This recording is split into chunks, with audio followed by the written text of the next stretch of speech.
Good morning children. आज हम लोग भाषा कला स्टैंडर्ड 6 चैप्टर 13 लोकगीत के बारे में अध्ययन करेंगे। बच्चों, आज हम लोग सबसे पहले लोकगीत के अर्थ को समझेंगे। लोकगीत यानी लोक प्लस गीत। लोक एक संस्कृत शब्द है जिसका अर्थ होता है संसार। जैन ग्रंथ और हिंदू साहित्य में इसका प्रयोग होता है। लोक मनुष्य समाज का वह वर्ग है जो अभिजात्य संस्कार, शास्त्रीयता और पांडित्य की चेतना है, जो एक परंपरा के प्रवाह में जीवित रहता है।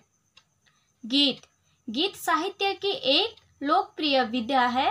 गीत को सिर्फ गाया जाता है, सुनाया नहीं जाता, क्योंकि यह गेय पद्धति में ही लिखा जाता है। गेय का अर्थ है जो गाया जा सके, यानी लोकों के द्वारा रचना करने वाले गीत को लोकगीत कहते हैं। लोकगीत को एक व्यक्ति ही नहीं बल्कि पूरा समाज अपनाता है। लोकगीत अपनी लोच, ताजगी और लोकप्रियता में शास्त्रीय संगीत से भिन्न है। शास्त्रीय संगीत यानी क्लासिकल म्यूजिक भी कहा जाता है। इस संगीत में ध्वनि प्रधान होता है, शब्द प्रधान नहीं। इसीलिए यह लोकगीत से भिन्न है। लोकगीत घर, गांव, नगर और जनता के संगीत है। इनके लिए परिश्रम की जरूरत नहीं होती है। ये विशेष अवसरों पर ही गाए जाते हैं और इनकी रचना अधिकतर गांव के लोग ही करते हैं। स्त्रियां इस गीत में ज़्यादातर भाग लेती है। ये गीत बाजों के बिना साधारण ढोलक, झांझ, करताल, बांसुरी आदि की मदद से गाए जाते हैं। एक समय की बात है जब शास्त्रीय संगीत के सामने लोकगीत को छोटा, तुच्छ समझा जाता था।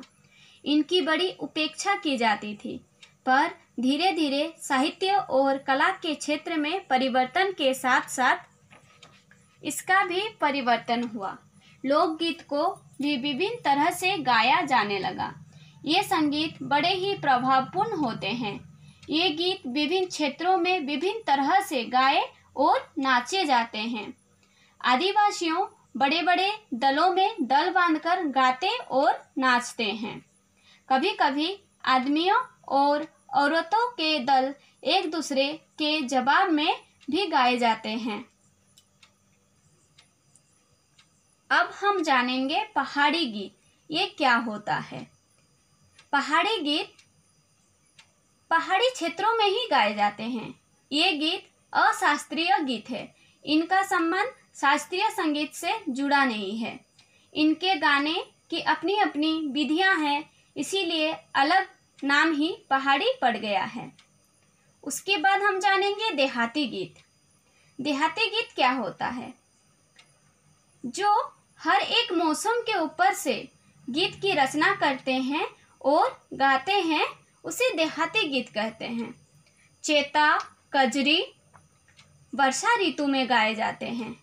बारहमासा एक गीत का प्रकार है जो कि साल के 12 महीनों की जानकारी देता है। सावन में भी ये गीत गाए जाते हैं और यह उत्तर प्रदेश के पूर्वी और बिहार के पश्चिमी जिलों में गाए जाते हैं। बाउल और भटियाली बंगाल के लोकगीत हैं। पंजाब में महिया आदि हैं।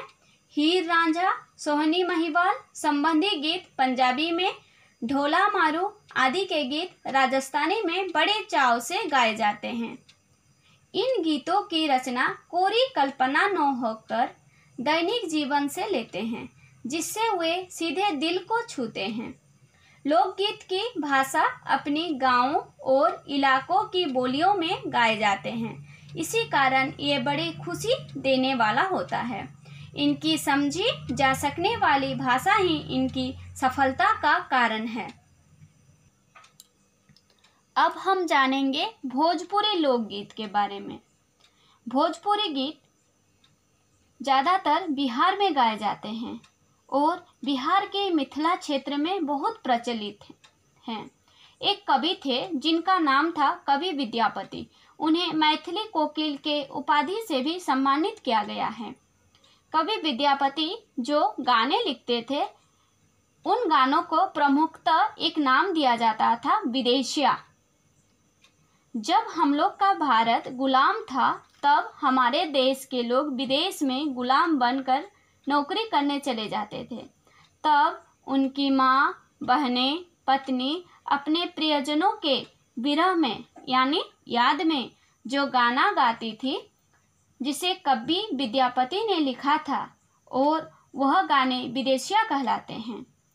आज भी यह गाने भोजपुरी क्षेत्र में मशहूर हैं और बिहार के क्षेत्र में गाए जाते हैं। अब हम जानेंगे बुंदेलखंडी लोकगीत के बारे में। बुंदेलखंडी नाम से पता चलता है कि ये गाने बुंदेलखंड क्षेत्र में गाए जाते हैं। आरा और अल्लाह दो भाई थे। वो बहुत वीर थे। चंद्रवंशी राजा के जो राजकवि थे उनका नाम था जगदीक। उन्होंने आल्हा नामक का गीत लिखा, एक विशेष प्रकार का छंद में। जब कोई युद्ध भूमि में लड़ने के लिए जाता था और उसकी उत्साह बढ़ाने के लिए ये गाना गाए जाते थे। बाद में जगदीक के बनाए हुए आल्हा के छंद को बहुत सारे लोगों ने वीरता के गाने लिखे और इन्हीं गाना को आल्हा के नाम से जाना जाता है। लोकगीत अधिकतर औरतें ही गाती है और इन्हें रचना भी अधिकतर वही करती है। वैसे मर्द रचनाकारों या गाने वालों की भी कमी नहीं है, पर इन गीतों का संबंध विशेषतः स्त्रियों से है।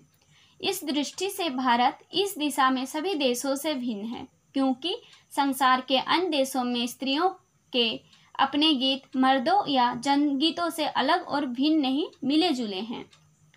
नारियों के गाने साधारणतः अकेले नहीं गाए जाते, दल बांधकर गाए जाते हैं। भले ही सुर अलग हो, फिर भी त्योहारों और शुभ अवसरों पर भले लगते हैं।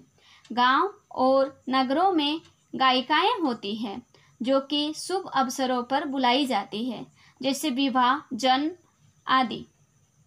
होली, बरसात की कजरी उनकी अपनी चीज़ है जो सुनते ही बनती है। स्त्रियां ढोलक की मदद से गाती है। अधिकतर उनके गाने में नाच का भी पुट होता है।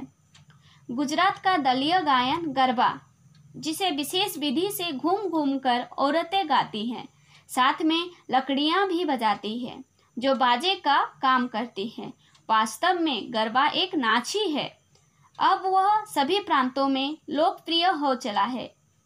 होली के अवसर पर ब्रज यानी श्री कृष्ण का जन्म स्थान में रसिया चलता है, जिसे दल के दल लोग गाते हैं। स्त्रियां विशेष तौर पर गांव के गीतों के वास्तव में अनंत प्रकार हैं। जीवन जहां मचल मचल कर लहराता है, वहां भला आनंद के स्रोतों की कमी कैसे हो सकती है। बंधन रहित जीवन के ही वहाँ बहुत ज़्यादा गाने के प्रतीक हैं। तो बच्चों, मैं आशा करती हूँ कि आप विभिन्न क्षेत्रों के लोकगीत और उसके महत्व को अच्छी तरह से समझ गए होंगे। धन्यवाद।